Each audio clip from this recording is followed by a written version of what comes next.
E aí galera, aqui é o Johan novamente com mais um vídeo de primeiras impressões.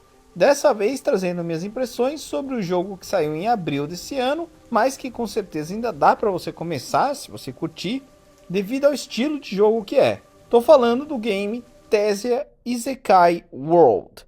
Ainda nesse vídeo, a gente vai falar sobre o gameplay explicado,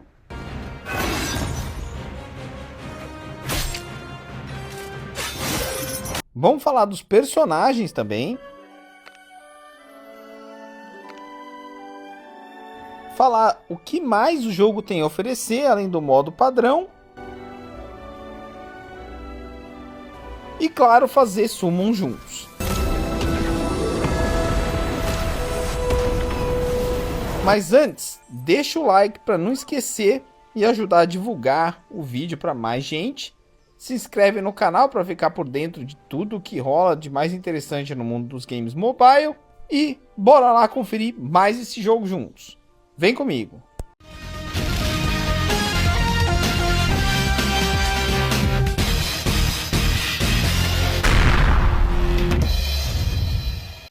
Beleza, galera, a interface de entrada é simples, sem animação ou música épica, nem nada de importante. Então, bora começar o jogo. O começo do jogo tem muitos elementos um pouco broxantes já, como uma animação rápida, pouco inspirada, sem narrador e usando mais efeitos em imagens paradas do que animação propriamente, desembocando então em diálogos sem dublagem também, o voice acting, né? E um traço só ok para os personagens e para coroar a velha animação de abertura de olhos para a história começar. Definitivamente não é uma boa primeira impressão. O ponto positivo, no entanto, fica para os personagens em si, que em pouco tempo já mostram personalidade, e para a história, que apesar de já tomar mais tempo do que deveria, não é má. Típico Isekai. O gameplay, mais especificamente o sistema de batalha, é o sistema de Action Card Game, exatamente como no Reverse 1999, que eu já trouxe aqui no canal, tem resenha inclusive, dá uma olhada depois. E como é que funciona? Você tem basicamente espaços para adicionar cartas a cada turno, então também é por turno, mas em esquema de carta. Você pode combinar essas cartas, o que faz acumular energia, e a energia então é utilizada para os personagens soltarem os ults. Cada personagem tem dois tipos de carta com habilidades específicas, e cada vez que você unir cartas, essas habilidades melhoram, né? Você consegue unir duas iguais, e um ult. É basicamente isso, pelo menos no início do jogo. Os gráficos, de novo, são só ok, as skills também ficam na média, e os ults já mais trabalhados são bonitos, mas abaixo, na verdade eu vou dizer até bem abaixo dos do Reverse, por exemplo, que são lindíssimos. Na verdade, até aqui, esse jogo perde em todos os quesitos para o concorrente, né? A não ser, claro, pelo fato de ser um Isekai e anime, ao invés da temática mais dark, que é mais nichada também, tipo um drama gótico, no caso do Reverse 1999. Aí, seguindo o tutorial, o Proxy, que é o mascote do jogo, Não, esse não é gato, não, é um massacote. segue explicando as mecânicas básicas, como evolução dos personagens e utilização de equipamentos. Também nos leva ao nosso primeiro Summon, que tem uma animação até que legalzinha, mas padrão, e nos dá outro personagem porcaria. Depois explica sobre afinidade elemental, o velho esquema de elementos serem mais fracos ou fortes contra outros elementos, e seguindo para a primeira batalha de boss, que infelizmente é igual a qualquer outra. Enfim, o ponto positivo fica então para o fato de que dá logo de cara para colocar 2x e automático. Assim não precisa aí perder tempo. Mais uma vez vale comentar que mesmo as animações dos ults ficam mesmo um pouco a desejar, infelizmente. Depois da batalha com o boss, somos apresentados ao caminho do herói, uma espécie de lista de tarefas que pretende guiar e recompensar a nossa progressão no jogo, assim como tem em vários outros jogos, como por exemplo o Guardians of Clodia. Sem dúvida é sempre uma boa ter esse sistema, já que ajuda pontos muito importantes para o sucesso de um game, como por exemplo a sensação de evolução e a recompensa por esforço. Seguindo essas tarefas, já ganhamos nosso primeiro multi, que de novo só entrega a porcaria. Definitivamente não ajudando o jogo a conquistar a gente, né, o player. Além do modo história, que é coberto extensivamente durante o tutorial, o jogo também conta com o modo de torre, onde cada andar dá acesso a desafios maiores e, claro, maiores recompensas, além de aumentar também a quantidade de recurso que a gente recebe enquanto estiver AFK, ou seja, offline. É o idle puro. Também tem o modo labirinto, em que a gente define nosso time, e tem uma espécie de tabuleiro em que a gente tem que decidir que caminho tomar para ou entrar em batalha, ou pegar recompensa, ou então pegar algum buff para o time, de modo aí a evoluir no tabuleiro e chegar até o outro lado. Do outro lado do tabuleiro, então, no final, sempre tem um boss do estágio. Derrotando esse boss, ganhamos aí a recompensa legendária, que dá, inclusive, e tickets de summon, que dá para pegar nas outras recompensas espalhadas pelo cenário, mas nesse caso é de summon de banner limitado. E derrotando esse boss também, além de completar o cenário, obviamente a gente ganha acesso ao próximo tabuleiro, sempre mais complexo que o anterior, com mais recompensas e maior dificuldade também. Todos esses modos têm que ser jogados em paralelo, porque alguns dão alguns tipos de materiais, outros dão outros tipos de material.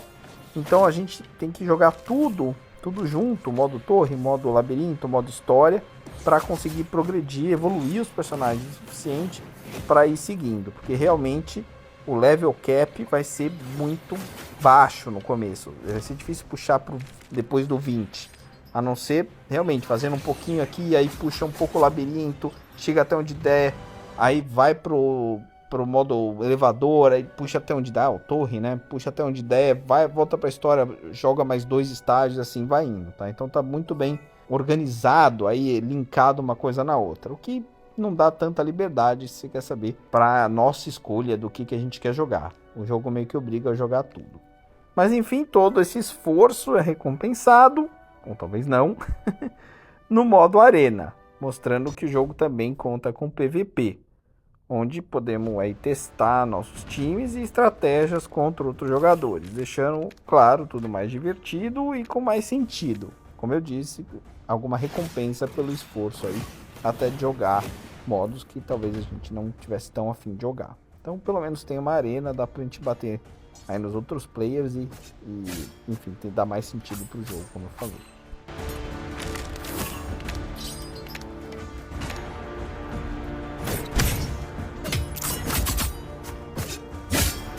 Então, falando dessas estratégias aí que a gente testa no PVP, um dos pontos principais aí para diferenciar nossos times é a profundidade de build.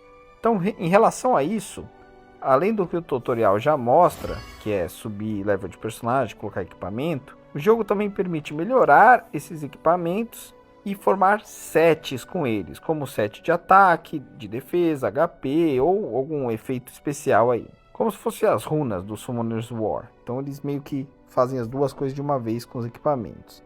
Também dá para evoluir o ult do personagem, o que melhora os efeitos, mas infelizmente não parece que mudar a animação do ult em si, que é uma pena. Dá para despertar o personagem, usando cópias desse personagem, o que desbloqueia uma skill extra, que é bem importante para a sinergia e composição do seu time. Por exemplo, permitindo criar times como time de fogo, ou queimadura, né? Ou sangramento, ou então redução de energia do oponente, ou então ganho acelerado de energia para o nosso time, entre outros. Como um todo, o jogo faz até um bom trabalho nisso, tendo um ponto negativo no fato de que não tem muito como diferenciar, além disso daí, um personagem entre duas contas que tenham o mesmo personagem. No final das contas, tem o set, que pode ser um ou outro, mas no geral vai ter um meta, vai ter um jeito de buildar melhor esse personagem, meio que todo mundo vai seguir. se eles tivessem caminhos em que cada escolha é uma renúncia, por exemplo, já teria um adicional interessante. Como tem, por exemplo, no jogo que eu também trouxe no canal recentemente, que é o Fairy Tail. Lá você tem uma árvore de talentos e aí você vai podendo decidir, eu quero esse talento ou aquele outro talento. E assim a árvore vai seguindo, que é sempre legal, já que, claro, ainda tem o meta, tem o melhor jeito de buildar, mas tem mais possibilidades de criar estratégia.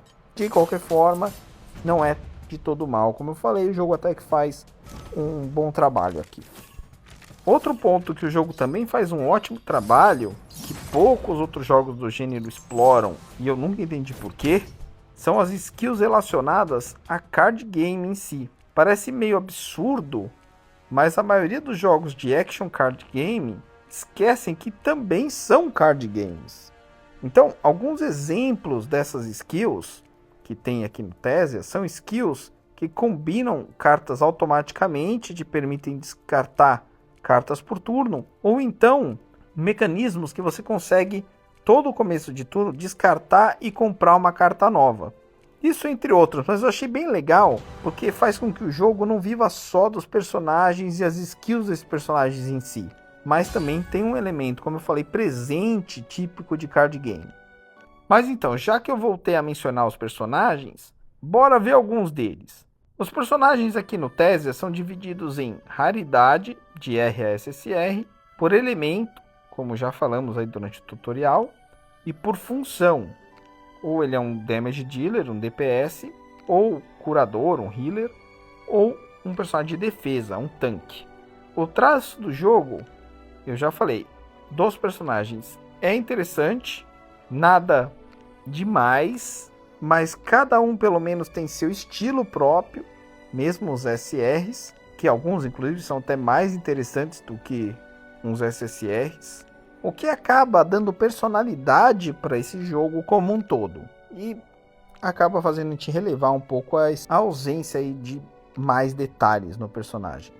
Mas se liga em alguns aí que eu vou deixar passando de fundo e aí você deixa nos comentários o que vocês acharam desses personagens.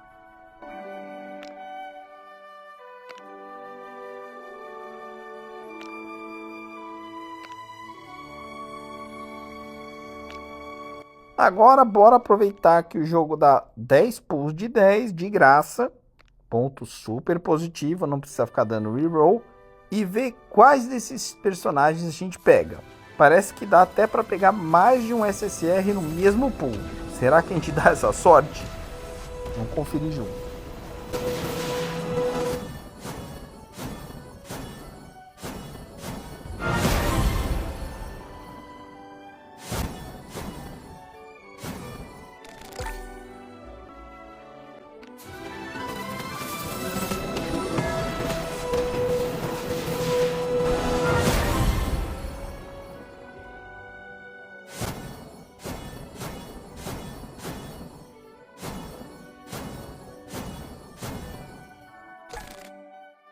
Da hora, dei sorte, peguei 2 SSRs, pelo menos, boa, dá aquela vontade melhor, maior aí de jogar o jogo, né?